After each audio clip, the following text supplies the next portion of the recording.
Hi everyone, welcome back to the Student Game Showcase. I believe this is Student Game Showcase Block E. We're here with the team from Us Five Forever from Colombia. I'm Jason again, the president of SGDA. If Anush, you could introduce yourself and the team, please. Hey there, everybody. This is Anuj. I'm the webmaster of SGDA, and I'm back for another showcase slot. We're here with the team behind Us Five Forever Sunday Studios. If the team would like to introduce themselves, that would be awesome. Thank you. Hi, everyone. Thanks for joining. I'm Jonas. Uh, I'm based in New York currently, and I'm the game director and art director for Us Five Forever. Hello, my name is Hudson. I am the producer and the narrative lead on Us Five Forever, and I'm currently based out of California. Hello, I'm Pedro. I'm the programming lead, and I'm based off in Texas. Awesome. I'll go ahead and get this video started, and as we go along, we'll get started with the questions. So let's begin. Wow. Huge crowd for beer pong. Before we get started, I'd like to say, love the voice acting of the game, and just the presentation. Where did this? How did this game get started? Where did you get the idea from? Maybe he'd actually We mainly got inspired by Disco Elysium, Life is Strange, all the visual novels we love, and all the RPGs we've been playing. And also as students, most of us are students, so we got just inspired by our own student experiences in college, going to Halloween parties, going to frat parties, and this overall experience with our friends in college and all that. And then we got this idea of a college party, and there's kind of like this murder mystery or a person missing, and there's this cult developing underneath this whole mansion, and then we just jump started from there. I'll go first. My special call out here too is for all of the occult things, there's a storyline you'll see that has to do with characters in the 70s. I listen to a ton of Fleetwood Mac, so if you are a Fleetwood Mac fan, you might sense some references in there. Taking her shot. I should try to distract her. I think the vibes of it are very much like I didn't go to a ton of college parties, but like My turn now. this is very accurate to like the ones that I did go to. Yeah, you gotta have the beer pong game, man. I am so bad at this game. It's kind of incredible. Oh, I did it. How long have you been working on the game so far? My turn again. So the initial idea I think came out around April, and with the actual development started on May 2025, and it went on until roughly December for the first part of the development, and then we continued a bit into March to finish everything for actual publication. What now? That is really cool to hear, and I feel like it's very like even like that feels like a pretty short development time for this level of polish. How many people worked on this game overall? It's from, I believe it was from Colombia. So it was a project that spanned a few different schools. Our team didn't form through a school. We formed through a scholarship that Jonas and myself have. We met through an online platform with that. And then it kind of became this nebulous, like, we want to make something. We want to find as many people that are students or rising devs as possible to join our team. We put out a lot of messaging across a bunch of different servers. Jonas pulled every string to get that message of like, hey, does anyone want to join this thing that he possibly could? And we slowly grew and grew and grew as our production needs required.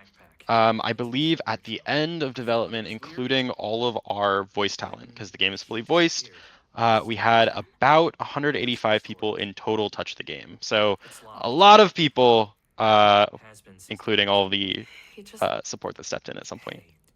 You were really close. Right, that's very impressive to be able to coordinate like that number of people. Honestly, like I barely was able to do like 50 on my capstone. That was already like a lot. I need the key. Here's the key. Yeah, it was also sorry to cut you off, though one of the challenges too is that we had a bunch of different time zones. So we had members that were both in the West Coast, the East Coast, and all over Europe, as well as the Philippines. So a lot of different time zones, and you have to have meetings every single weekend because you're planning around people's school schedule. It was a blast trying to coordinate those. Coordinating with schedules across like even within the country is kind of annoying. But like when you factor in like literally in a different continent, it becomes even more impossible. What does the future of development for the game look like right now? So one big thing that was a part of this game's early development was that most of our devs had never made a game before. A lot of our programming team, and Pedro can speak to this, were very new to game development. We're new to the process of working in a game engine. This game is made in Godot. Shout out Godot. And so a lot of things that we did early on, we then learned through development, like, oh, this isn't super future-proofed for development. So a lot of our opinions currently on the future of this game, we released this as chapter 1 of the game. The rest of the story is all lined out. We have a lot of other elements, so we would love to tell those parts of the story.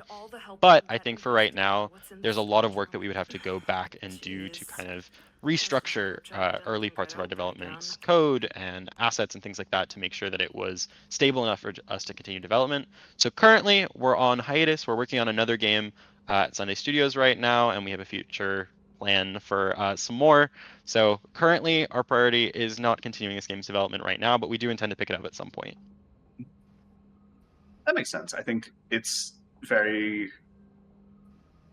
It can be like, especially with how much probably went into this to begin with, like giving some time away to kind of refresh yourself. 100%.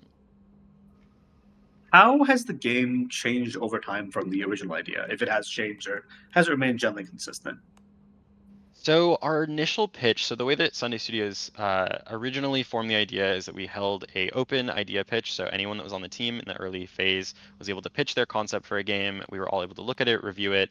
That way, like anyone that had a cool idea could have the potential for their idea to be created.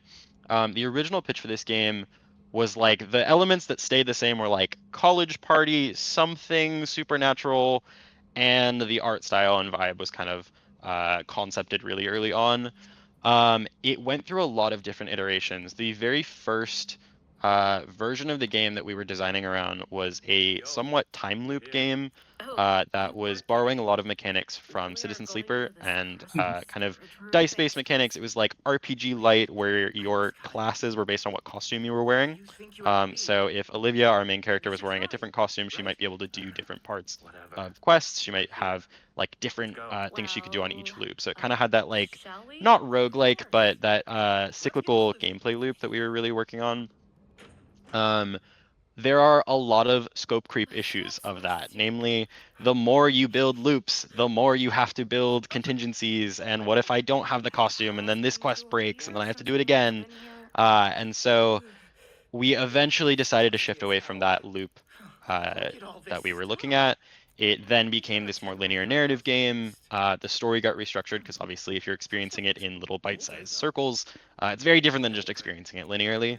So I think that was probably the biggest shift. And then we landed on this story structure and kind of this version of the game about 3 or 4 months into development. So there was a lot of restructuring that had to happen. We kind of had to take everything and rework it. And then we just put pedal to the metal and made this version. Only abandoned. I think that makes sense, and I think Citizen Sleeper is a great thing to pull from, but also the scope creep of like, as soon as you make a new thing, then all of a sudden you have to count for like, with one new costume, that's X number of like new things you have to write and create and art, and like it's just the combinatorial explosion of that is very, very real. I feel like. I think it is. I'm curious because, like, I feel like Citizen Sleeper is a very dice-based game. I'm curious what that would have ended up turning out like, honestly. Why? Don't you want photos? Me too. Yeah, I think there was also just the aspect of like randomization and failing checks that made it really hard for us to figure out a way to keep it within the scope. Because originally our game was scoped around Jonas, correct me if I'm wrong, we were trying to get done like by the end of the summer, and then that stretched to by December, kind of like Pedro mentioned, and then we knew that we had a lot more polish that we had to do, which is why we then stretched till March for our publication date. So it was a lot of like, we know this isn't sustainable. We can't commit to this level of uncertainty. Yeah, Got it. especially for our debut game. So I just way too ambitious in the beginning. How'd it turn out? It would have been really cool, but also that would have taken a lot longer than probably like intended to begin with. Yeah. Barrels? What do you and the team like about the genre of game that you worked on? What is it? What appeals to you? What stands out? Anything like that? Yeah, I'll go first, and then I'm curious what both Jonas and Pedro have to say about this. I know that, so as narrative lead, a narrative game is a lot of draw for that part of the team.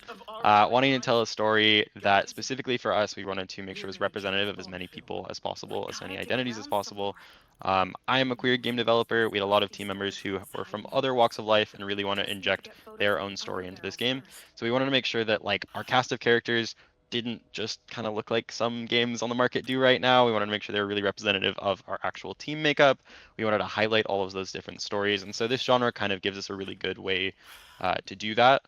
As well as it's a fun way for us to be able to inject parts of our real life, like Jonas was saying earlier, college experiences, things at parties.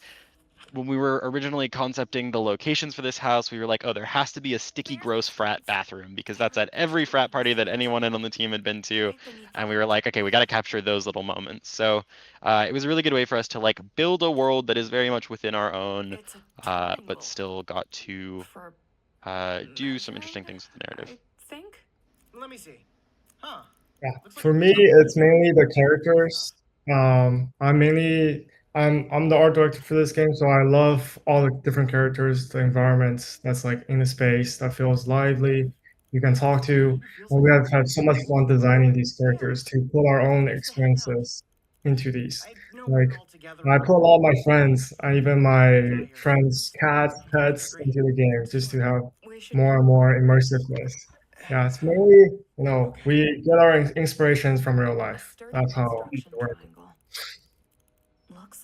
Yeah, and for me, it really was just kind of the setting up of everything. It was my first dip into like a 3D environment, working on programming a 3D environment, and seeing how all all the pieces kind of came together was very, very great to do, especially working alongside everyone to making sure that all the mechanics worked on all kind of coincide and worked along to make the game what it is.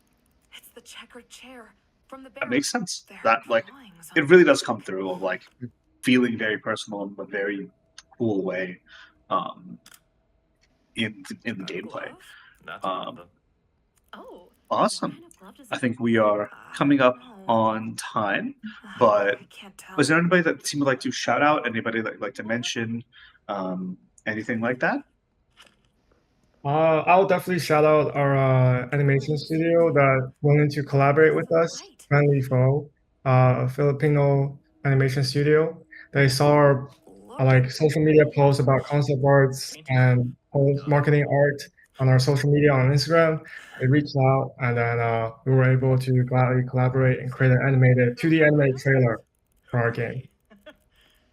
Yeah, +1 to that. They were really great to work with. I also want to shout out, like I mentioned earlier, Jonas and I met through a scholarship. We are both gay gaming professional scholars, so shout out to them. Shout out to Gordon Bellamy, who is the head of GGP. Without him, this game probably wouldn't exist, and if it did, it wouldn't be with Jonas and I collaborating on it. So. Yeah, also shout out to the Columbia Game Club. They're the reason why I got to meet Jonas, so that was also a great experience to connect. Yeah, and my last shout out is just for everyone that touched this game at any point in time. We had people who came onto the team and had to leave for various reasons, but like I said, we had a ton of people who worked on it, and so I'm just super grateful that all of them were able to be there. Our voice talent who donated their time to voice our game. That was also like all of us were unpaid. They were like, yep, we just want to collaborate on this too. So they were unpaid.